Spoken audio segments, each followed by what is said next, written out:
करेंगे, शुरुआत करेंगे, लेकिन हमारे साथ युवा नेता जुड़ चुके हैं। भारत के एकदम पश्चिमी कोने से ये नेता जुड़े हैं। यहाँ पर ऐसी राजनीतिक लड़ाई की शुरुआत हो गई है जो बड़ी दिलचस्प है और इसकी चर्चा पूरे देश में होने लगी है। ये तस्वीर आप मेरे बगल में चलती हुई देख रहे हैं। आप सोचिए, मैं आपसे कहूं कि 26 साल का एक लड़का है, उसे देखने के लिए, उसका समर्थन करने के लिए भीड़ आई है। आप यकीन मानेंगे? शख्स आपके सामने है। इतनी सी उम्र में सियासत के बड़े बड़े योद्धाओं को इस शख्स ने पानी पिला दिया है। जब पूरे देश में आर पार की लड़ाई है, तब रविंद्र सिंह भाटी बाड़मेर में त्रिकोणीय संघर्ष में उतरते हुए दिख रहे हैं। और रविंद्र सिंह भाटी के नामांकन में जो भीड़ आई, उसे देश देख रहा है। बड़े बड़े राजनीतिक पंडित हैरान हो रहे हैं, हम खुद हैरान हो गए। भाटी ने पहली जो लड़ाई है, पहली जो जंग है नामांकन की, वो जीत ली है।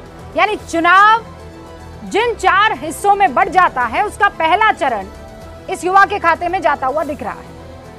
रविंद्र सिंह भाटी इस वक्त हमारे साथ जुड़ चुके हैं। बहुत बहुत स्वागत है रविंद्र जी।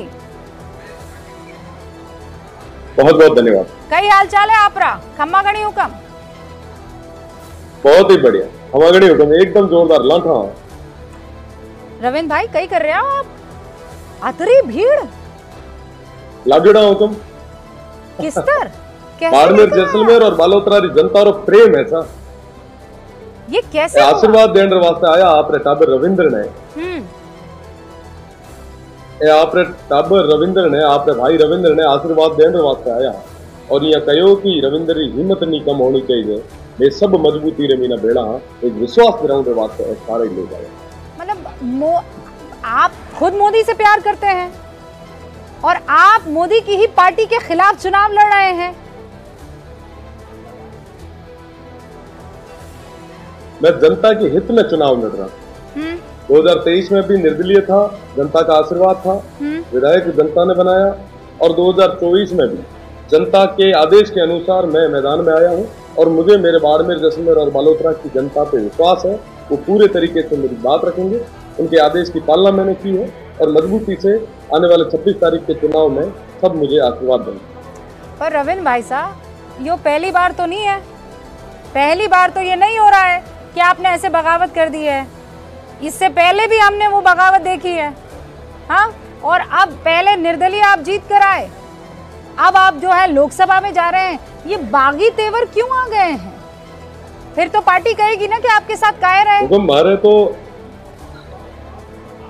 मैं तो एक महाराज जी ने पूछे हुकम कि 2019 में मीना छात्र संघ रो चुनाव लड़े तो ही मैंने निर्दलीय लड़ना पड़े, 23 में मीना विधानसभा लड़ना पड़े तो भी निर्दलीय, और 24 में भी निर्दलीय लड़ना पड़े। तो वो कहो कि लैणियो थाना निर्दलीय रे मीना ही है और जनता रो आदेश है और जनता रे आदेश की पालना करो।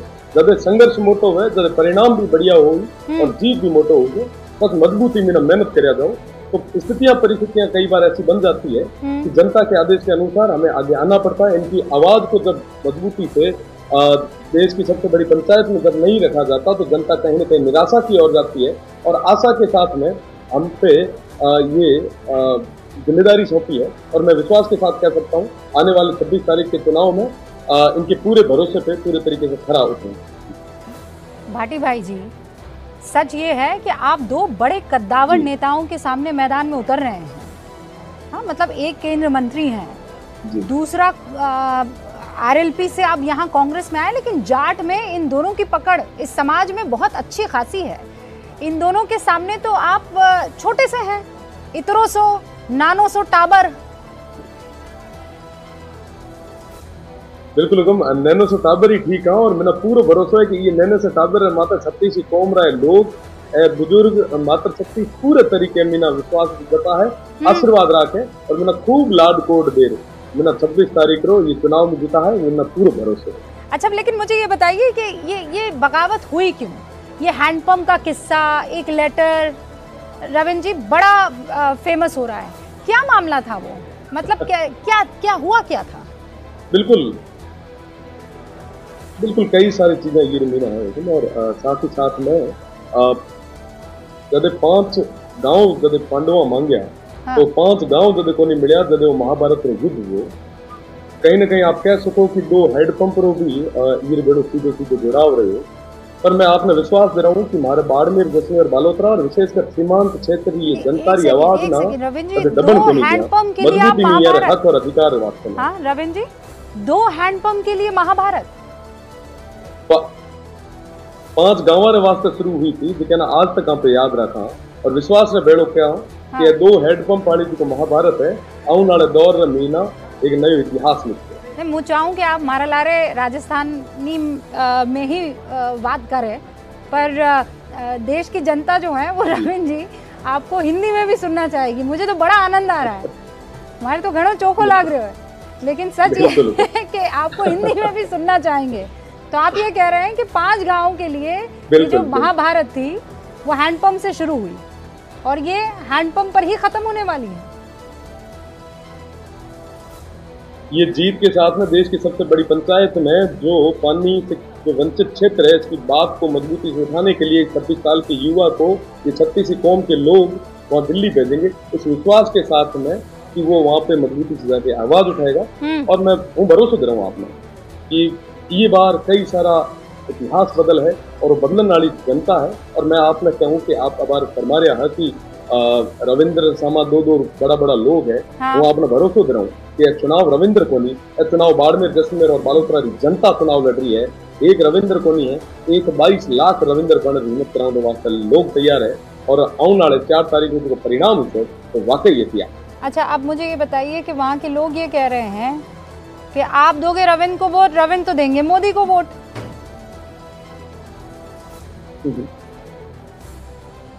रविंद्र क्षेत्र विकास वास्ते वोट है, जे हमारे ये विकास ये क्षेत्र ना जो आगे लेर बढ़ सके मेरे बड़े मजबूती रही। अच्छा, भजनलाल जी से आपकी मुलाकात हुई थी ना रविंद्र जी?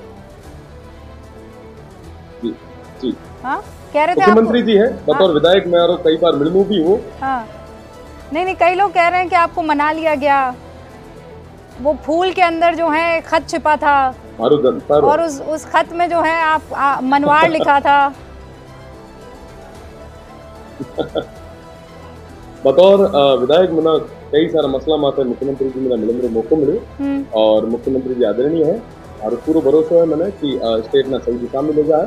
पर वर्तमान परिप्रेक्ष्य में अगर बाड़मेर, जैसलमेर और बालोतरा की बात करें, ये लोकसभा क्षेत्र की बात करें, तो ये एक जनता रो आदेश है, तो जनता रे आदेश की पालना करना हमारो धर्म है और हमारा कर्तव्य है, तो हमारे कर्तव्य की पालना करते हैं।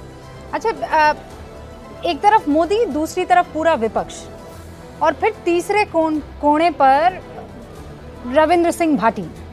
ऐसा तो नहीं है कि निर्दलीय चुनाव जीतने के बाद आप बीजेपी में शामिल हो जाएंगे? भाई वहीं से तो आए हैं। तो वो टाइम परिस्थितियां तय होती हैं। मतलब आप इनकार नहीं कर रहे हैं, नाना करते प्यार उन्हीं से कर बैठे। वो टाइम स्थितियां और परिस्थितियां तय कर है कि हमारे ये क्षेत्र ना आगे तक कौन ले जा सके, विकास और नया आयाम तक कौन पहुंचा सके, जो ये चीज ना ले वहां विश्वास दे रहा है, मैं पूरे तरीके में पूरे भेड़ा हूँ। अच्छा, ये बताइए कि ऐसा तो नहीं होगा कि लोग आपको कहेंगे बड़ा महत्वाकांक्षी है रविंद्र, अभी 3 महीने तो हुए विधायकी का चुनाव जीते, अभी थोड़ा हमारा भला कर देता, हैंडपंप लगाने की बजाय, मतलब अब तो जगह भी नहीं छोड़ी हैंडपंप लगाने की, इतने लोग इकट्ठे कर दिए हैं सांसदी के चुनाव के लिए। लोग महत्वाकांक्षी को नहीं कहे, लोग कहे कि मेहनती है कि 3 महीना री थकान हाल तक लोगों ने उतरी को नहीं थी, पैदल से विधानसभा मीना सभा ना धन्यवाद देने वास्ते पाड़ो थियो और आज पाछो जब जनता रो आदेश आयो तो अकेलो सभा लड़ने वास्ते आयो, तो ये चीज रो मना धन्यवाद भी दे और मना आशीर्वाद भी दे कि थारी हिम्मत यही बरकरार है और मेरा पूरा भरोसा है कि आने वाले 26 तारीख रा एक साधारण परिवार आने वाले ये युवा रे माथे पूरो क्षेत्र आशीर्वाद रहा। अच्छा, अब हमारे बताओ कि आप रो कई विचार है प्रधानमंत्री रबारा में, कैसा नेता है? बढ़िया बता रहा हूँ, अब तो हमारी खुद ये लड़ाई इतनी बड़ी है, बढ़िया नेता है, बहुत ही बढ़िया है। और अबार में हमारे खुद ये क्षेत्र ना ले, एक तो लंबो चौड़ो एशिया रो सेकंड सब बड़ो क्षेत्र है, तो ये में ना लागोड़ा और जदे वो बात आई, जदे वो बारी आई, जदे निश्चित रूप से मीना आप खुल बात है। रविंद्र भाटी जी, बहुत बहुत शुक्रिया हुकम हमसे बातचीत करने के लिए और आपने जो वो जन सैलाब इकट्ठा किया है, कई बार ऐसा कहते हैं कि सैलाब इकट्ठा करना बहुत आसान हो जाता है, लेकिन उन सैलाब में से 4 वोट पाना बड़ा मुश्किल हो जाता है। अब वो दिन भी दूर नहीं है जब वोट पड़ेंगे, उसके बाद गिनती होगी, और मैं चाहूंगी कि उस वक्त भी आप इसी तरह हमारे सामने बैठे हों और उस दिन देखेंगे कि जनता ने आपको सर आंखों पर बिठाया है या नाराजगी जताई। लेकिन हमारी तरफ से आपको खूब सारी शुभकामनाएं। बहुत बहुत शुक्रिया रविंद्र जी। तो ये थे रविंद्र सिंह भाटी, इस वक्त हमारे साथ युवा नेता हैं, तादाद में लोगों को इकट्ठा कर रहे हैं और जन सैलाब बड़ा कम ऐसा देखने को मिलता है कि नामांकन के दौरान ऐसी स्थिति खड़ी हो जाए, और इसीलिए ये चेहरा आपके सामने रखना जरूरी था। और कोई और किसी पार्टी के साथ नहीं है, ना बीजेपी ना कांग्रेस, बंदा अकेले दम पर चुनाव लड़ रहा है। इसीलिए ये इंटरव्यू आपके सामने रखना जरूरी था कि अगर मुद्दा आपके मन में होता है तो जनता देखिए कैसे आपके साथ दिखती है। वोट तो आप ही को करना है, आप डिसाइड करेंगे। सारे